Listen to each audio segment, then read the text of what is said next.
Welcome to Worthington Home. I'm Chris.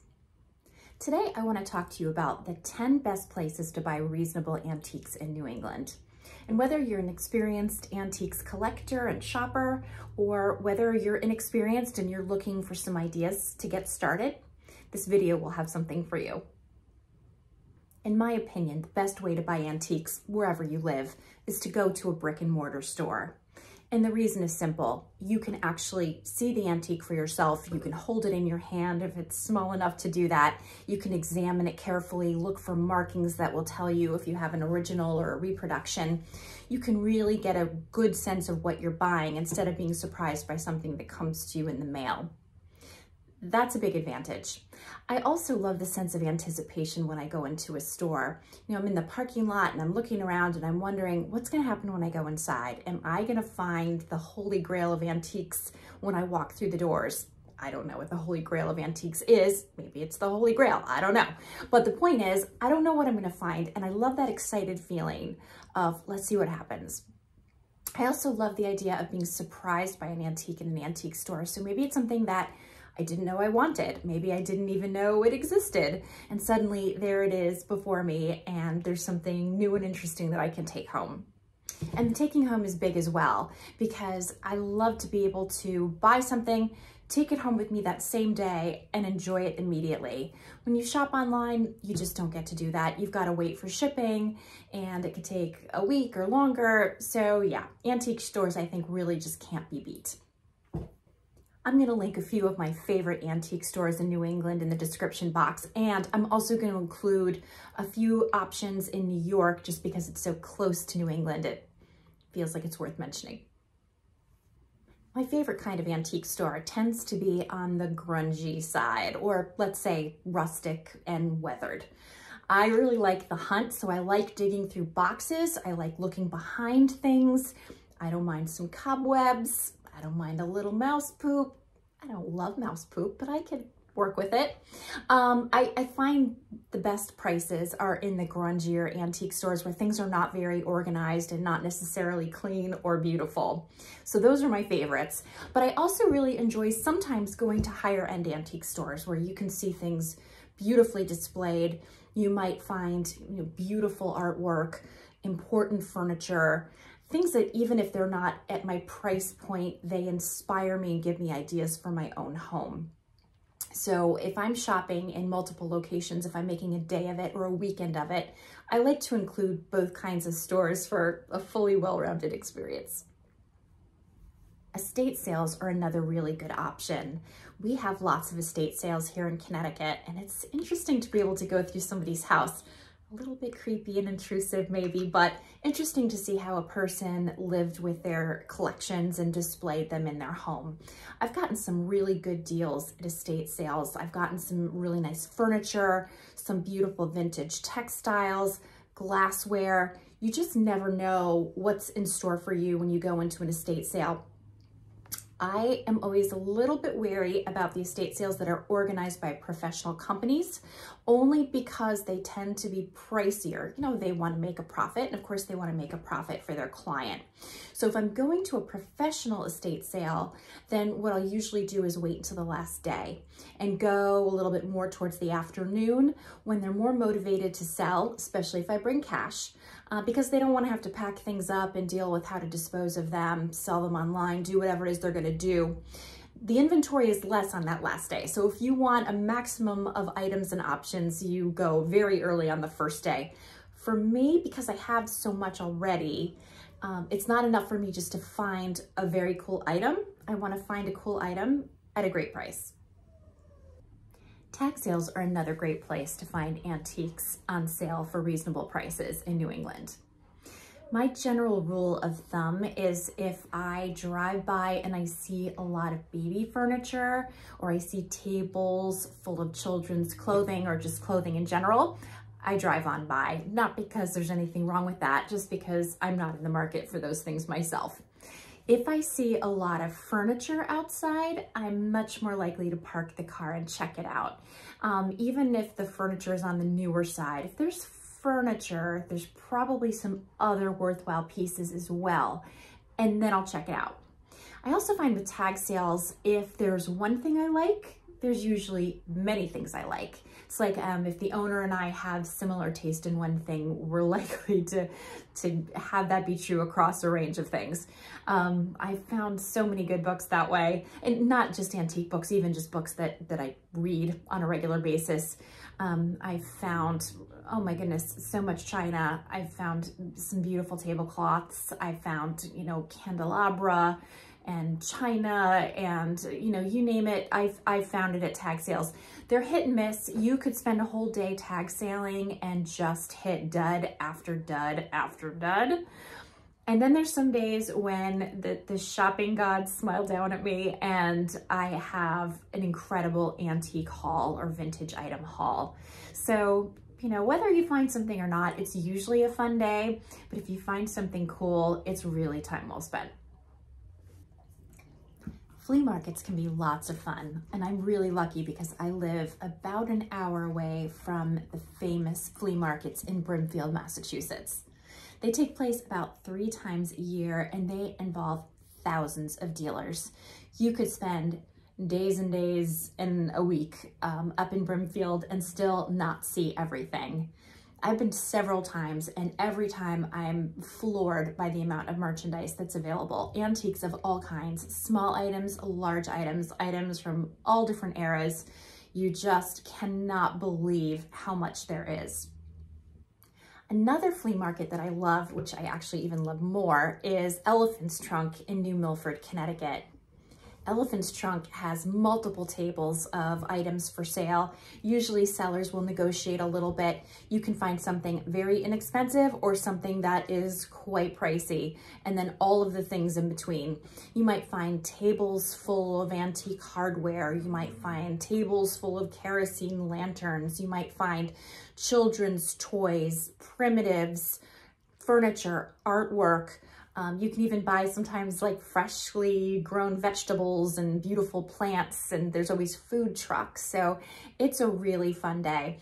The hardcore people go super early in the morning, and you actually have to pay more if you want to go as like an early bird. I've never done that because I don't like to get up early. So I go later, and by then certainly a lot of the good things are gone, but it's never prevented me from coming home with some awesome things. I'm a real sucker for books. I bought whole sets of books at Elephant's Trunk, as well as, you know, all kinds of china. You can get china for really good prices usually at Elephant's Trunk. They have tons and tons of records. Yeah, it's just a great day, and if you ever have a chance to check it out, I highly recommend that you do that. Facebook Marketplace is my friend. I can't tell you how many antiques I bought on Facebook Marketplace. I recently, there goes my camera. I recently moved into the house that I live in now 2 years ago, and there were a lot of rooms because this is an old house. My house was built in the 1700s, so it's full of vintage charm, and I really enjoy it, but the rooms are laid out in challenging ways in some cases. There are long windows. There are radiators that are tall that might go up to the windows. There's a lot of doors. There's lots of little small closets. It's just tricky. It's beautiful, but it's tricky to decorate. So when I found that I had a lot of really specific measurements to work with, Facebook Marketplace was awesome. I could have looked at antique stores and estate sales and tag sales. It probably would have taken me years to furnish my house that way. So like for my son's room, he wanted a solid wood bed, and I was able to get him a vintage mahogany bed with pineapple finials. Really charming. I think I spent $40 on it. He wanted a solid wood bureau, but the bureau needed to be short enough that his TV would fit on it. And it needed to be as long as possible for maximum storage, but not so long that it would bump up against the radiator. So again, it was this challenging space. And because I was at Facebook Marketplace, I could get really specific with the measurements. And then critically, I could go to the seller's house, see the pieces, and then decide whether or not I wanted to pull the trigger. And I always did. I don't think I've ever seen something in person and thought, no, that isn't what I had in mind. The best scenario with Facebook Marketplace, in my opinion, is if you're working with a seller who is about to move. because they just want their stuff gone. They don't want to deal with it. I went to one person in Berlin, Connecticut, who was literally waiting for the moving truck to come and take her stuff away. And I was interested in her kitchen hutch. I think she had it on sale for like $50. And she was very frazzled, lovely, really lovely lady, but so frazzled. And so I said, oh, you know, how much do you want for it? Okay, you know, I'll give you 50 and let me just, you know, go get my purse in the car. And she said, you know what? No. Just take it. I don't even want to count your money. I don't have time. I can't be bothered. Take the hutch. And you know, those 3 other things I saw you looking at, take them as well. Just take them away. And so you can't get much better than free. In the 1990s, I used to go to lots and lots of antique shows. They're so fun to go to because a lot of times the sellers are bringing out the best of the best, so you can really have some nice selections. I bought so many chairs, so many beautiful Victorian chairs there, some gorgeous table runners, some beautiful china, some artwork. I mean, I used to really get quite a bit at these shows, but I found over the years, you just don't see them as much. I've read that they're coming back into fashion in the antiques world, and I hope that's true because yeah, I just don't find them much anymore. But this seems like a good time to mention to you a weekly publication. My husband and I have subscribed to it for years and years and years. It's called Antiques in the Arts Weekly. And it's great because it will list antique shows, auctions, both in person and online, and it gives you lots of information about antiques that you might not have known existed. It also has advertisements for different dealers and stores, including people who are looking to buy very specific things that you might be interested in getting rid of. So it's all in all a great publication. I think you can access it online as well. We really enjoy getting the actual newspaper, and we tend to save them up as kind of a reference when we're looking for something specific. So I have mixed feelings about in-person auctions. I do like to go and attend the preview, so look at the items before they go up for bid. Usually there's a lot of really beautiful things to look at, and I'm actually gonna link 3 of my favorite auction houses in New England and New York in the description box so that you can check them out if you're interested. So they often have beautiful things, unique things, things that I like, things that I want. But what really bothers me about auctions is that you've got to sit there for so long before your item comes up. I can remember one auction in particular, there were these whole series of Audubon prints selling for thousands of dollars. It just seemed like one bird after another, you know, that was just coming up, and we were just so over it. Finally, our items came up, and fortunately, we were able to bid on them and win them. It's really frustrating if you sit there all day and then your item goes for too much money and you don't want to pay it, and so you let it go. I still regret actually a pair of Chinese vases that I really liked, and they just bid so high. I felt like I couldn't pull the trigger, and that's the downside of auctions, right? You've got to make decisions kind of fast. You can be impulsive and end up with things you didn't really want. You might be reluctant to raise your paddle and make the bid, and then something great might pass your way. So yeah, auctions are a mixed bag to me. My husband swears by them. He's gotten fabulous things on auctions at really good prices. Some beautiful paintings, some excellent furniture, lots and lots of Oriental rugs. So I would never say pass them by. I would just say, like, maybe bring a book with you, because yeah, it can be a bit of a snooze. Online auctions can be super convenient and fun to browse through. I tend to use the Auction Ninja site, and Clearinghouse Auctions, I guess, is a subset of that site that tends to include a lot of things that are local to me. So I like to look through the auction pieces and then decide if it's something I feel like picking up if I actually win that item. So that can be a lot of fun. And of course, you can sit from your most comfortable chair at home while you scroll through items and decide whether or not you want to make a move. So online auctions can be an excellent way to acquire your antiques. Of course, there's so many online auction sites that you can check out. First Dibs is one, Cherish, Invaluable. Of course, who hasn't heard of Sotheby's or Christie's? My concern with them is that they tend to be on the expensive side. And like I said, you know, I love antiques, but I also love a deal. And those aren't places where I'm typically going to find a deal.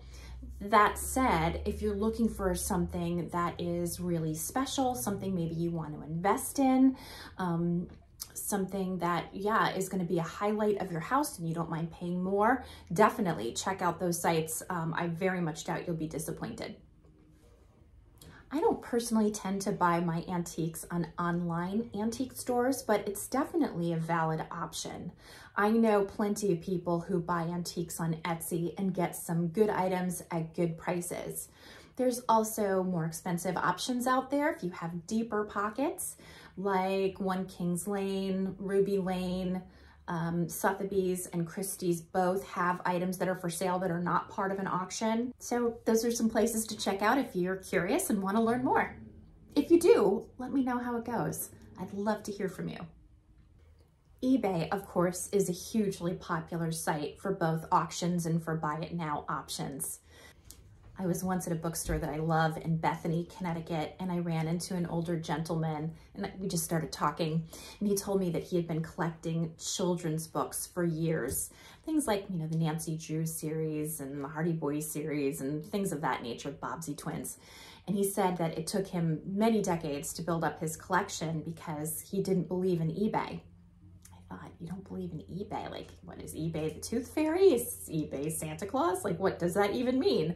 And he explained that he felt like eBay was cheating and that you were only a real collector if you purchase things in person.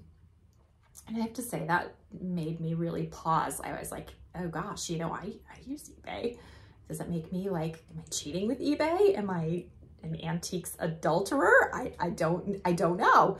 I really had to question that for a minute, but I came to the conclusion that, you know, no, eBay definitely has its place, and I'll tell you what that is.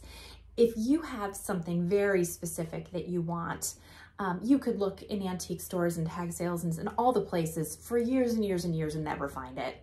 I can give you an example. I like to collect memorabilia from Savin Rock Amusement Park, which was an amusement park in West Haven, Connecticut, many, many years ago. It closed down in the 60s.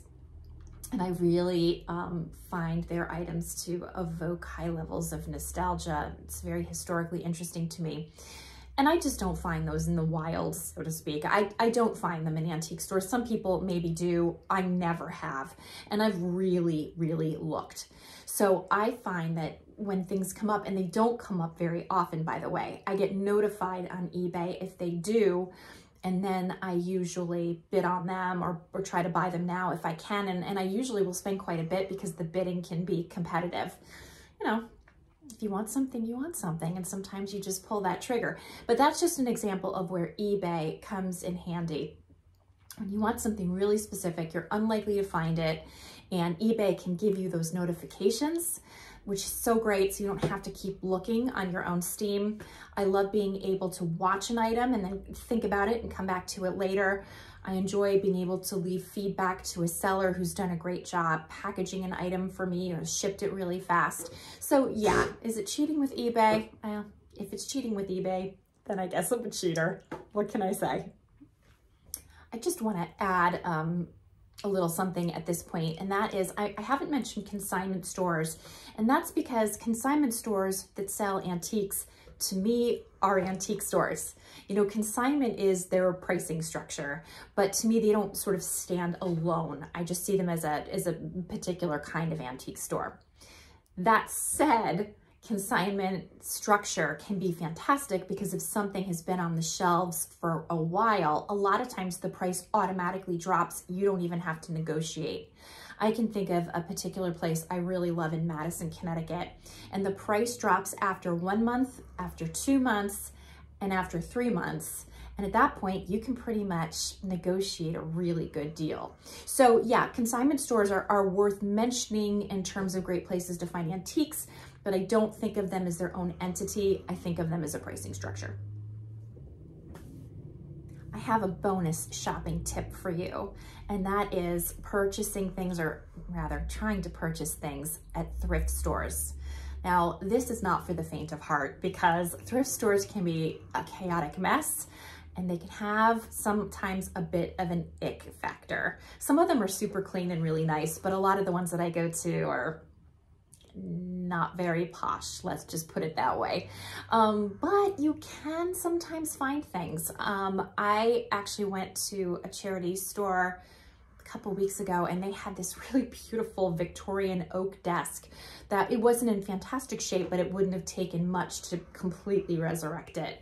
I have found some good antique books at thrift stores, and I found some china. It seems less now than I used to. That said, it's still gonna be a whole lot cheaper than if you buy something at an antique store. You're gonna have to work harder for it. As I established earlier, I'm a girl who likes a challenge. So once in a while, I'll roll up my sleeves and go to a thrift store, and you never know, you might get lucky. Sometimes you can actually get antiques for free. And I don't mean about inheriting things from a friend or loved one who's passed away or moved away. I'm talking about, people who sometimes just leave things on the side of the road for free. I used to live in a neighborhood that had bulk pickup, so a couple of times a year you could leave larger items out on the curb and the town would just pick it up for you. And that could be a really good time to find things. I actually found a butcher block table, not an antique, but a great piece, a butcher block table in perfect condition. I had it for years. I found a whole wooden patio set with lounge chairs that were fabulous. Again, not antiques. I found Toby character jugs on the side of the road. I've found some really cool lamps that just needed some rewiring. I found a whole chest for my antique serving pieces. So you never know, especially after somebody's had like a tag sale or an estate sale and they just don't want to be bothered with the stuff. Sometimes they just leave it on the side of the road. I had a neighbor who used to, she'd redo a room in her house or she'd replace something in her house and she'd just leave it on the side of the road. And she would always say to me, yeah, somebody will pick it up. And without fail, within an hour, that item was gone. So you never know. Keep your eyes open. I'm not too fancy to just pick something up. If you can fit it in your car and you can take it away, it's all yours. So as you can see, there's lots of options for buying antiques at reasonable prices in New England. And many of these tips would apply to any place at all, not just New England. So I hope that you maybe have gotten some ideas or you're feeling inspired to try something new. Like I said, something new for me would be shopping at online antique stores. So that's something I might check out. But what do you think? How do you like to shop for your antiques? Was there something on my list that maybe gave you a moment of inspiration and that you might try out for yourself? Let me know in the comments. So that's what I have for you today. Thank you so much for joining me. If you liked this video, please hit like and subscribe if you haven't already. As you probably know, it's free of charge and it really helps my channel to grow. Thanks so much, and I hope to see you next time.